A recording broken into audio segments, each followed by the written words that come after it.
शांताकारं भुजंगशयनं पद्मनाभं सुरेशं विश्वाधारं गगनसदृशं मेघवर्णं शुभांगं लक्ष्मीकान्तं कमलनयनं योगिभिर्ध्यानगम्यं वन्दे विष्णु भवभयहरं सर्वलोकैकनाथं यं ब्रह्मा वरुणेन्द्र रुद्रमरुतः अस्तुन्वन्ति देव्यस्त्वे वेदे सांगपदक्रमोपनिषदै गायन्ति यं सामगा ध्यानावस्थित तद्गतेन मनसा पश्यति यं योगिनो यस्यांतं न विदुषुरासुरगणा देवाय तस्मै नमः।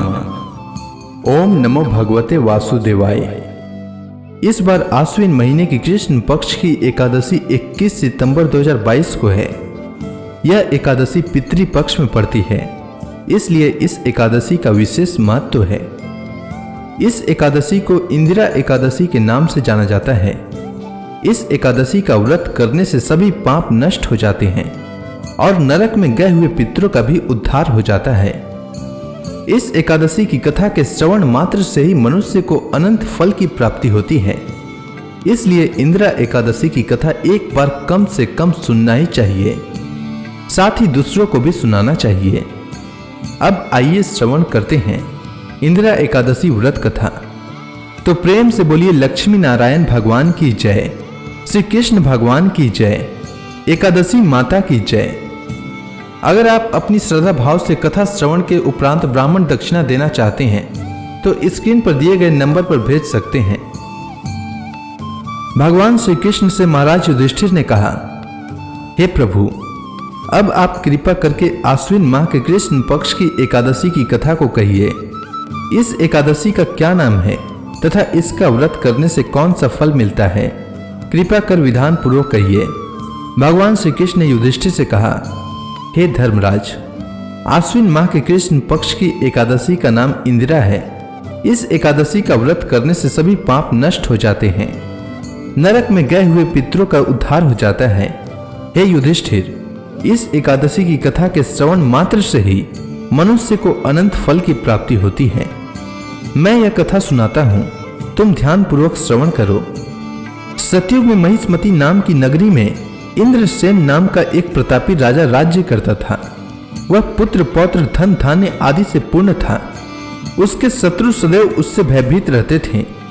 एक दिन राजा अपनी राज्य सभा में सुखपूर्वक बैठा था कि महर्षि नारद वहां पधारे। नारद जी को देखकर राजा आसन से उठा, प्रणाम करके उन्हें आदर सहित आसन दिया। तब महर्षि नारद ने कहा, हे राजन, आपके राज्य में सब कुशल से है। मैं आपकी धर्म परायणता को देखकर अत्यंत प्रसन्न हूं। राजा ने कहा, हे देव ऋषि, आपकी कृपा से मेरे राज्य में सब कुशल पूर्वक है तथा आपकी कृपा से मेरे सभी यज्ञ कर्म आदि सफल हो गए हैं। हे महर्षि, अब आप कृपा कर यह बताएं कि आपका यहाँ आगमन किस प्रयोजन से हुआ है, मैं आपकी क्या सेवा करूं? महर्षि नारद ने कहा, हे नृपोत्तम, मुझे एक महान विस्मय हो रहा है कि एक बार जब मैं ब्रह्मलोक से यमलोक गया था, तब मैंने यमराज की सभा में तुम्हारे पिता को बैठे देखा। तुम्हारे पिता महान ज्ञानी, दानी तथा धर्मात्मा थे, मगर एकादशी के व्रत के बिगड़ जाने के कारण वह यमलोक में है।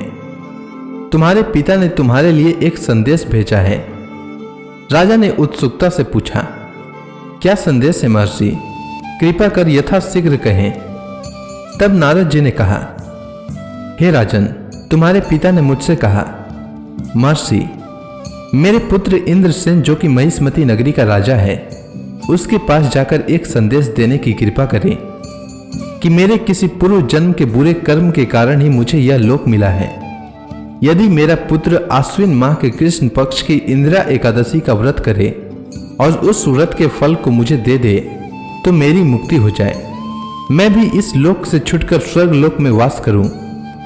इंद्रसेन को अपने पिता के यमलोक में पड़े होने की बात सुनकर महान दुख हुआ और उसने नारद जी से कहा, हे नारद जी, यह तो बड़े दुख का समाचार है कि मेरे पिता यमलोक में पड़े हैं। मैं उनकी मुक्ति का उपाय अवश्य करूंगा। आप मुझे इंदिरा एकादशी व्रत का विधान बताने की कृपा करें। तब नारद जी ने कहा, हे राजन, आश्विन माह के कृष्ण पक्ष की दशमी के दिन प्रातःकाल श्रद्धापूर्वक स्नान करना चाहिए। इसके उपरांत दोपहर को भी स्नान करना चाहिए। उस समय जल से निकलकर श्रद्धापूर्वक पितरों का श्राद्ध करें और उस दिन एक समय भोजन करें और रात्रि को पृथ्वी पर शयन करें।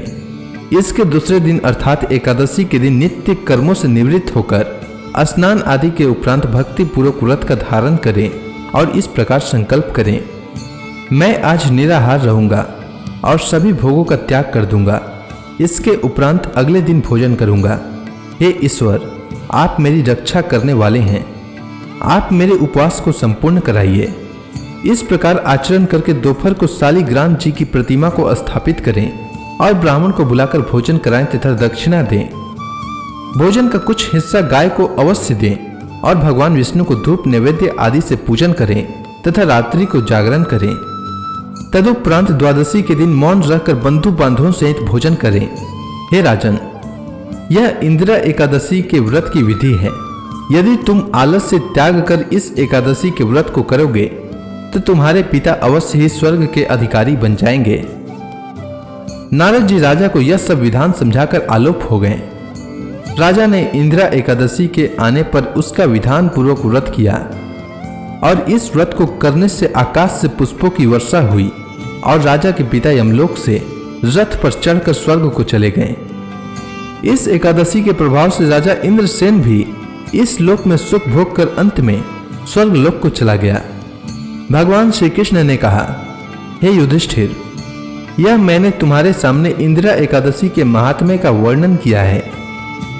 इस कथा को पढ़ने व सुनने मात्र से ही सभी पापों का शमन हो जाता है और अंत में मनुष्य स्वर्ग लोक का अधिकारी बनता है। तो इसी के साथ इंदिरा एकादशी व्रत की कथा समाप्त होती है। तो प्रेम से बोलिए लक्ष्मी नारायण भगवान की जय, श्री कृष्ण भगवान की जय, समस्त देवी देवताओं की जय।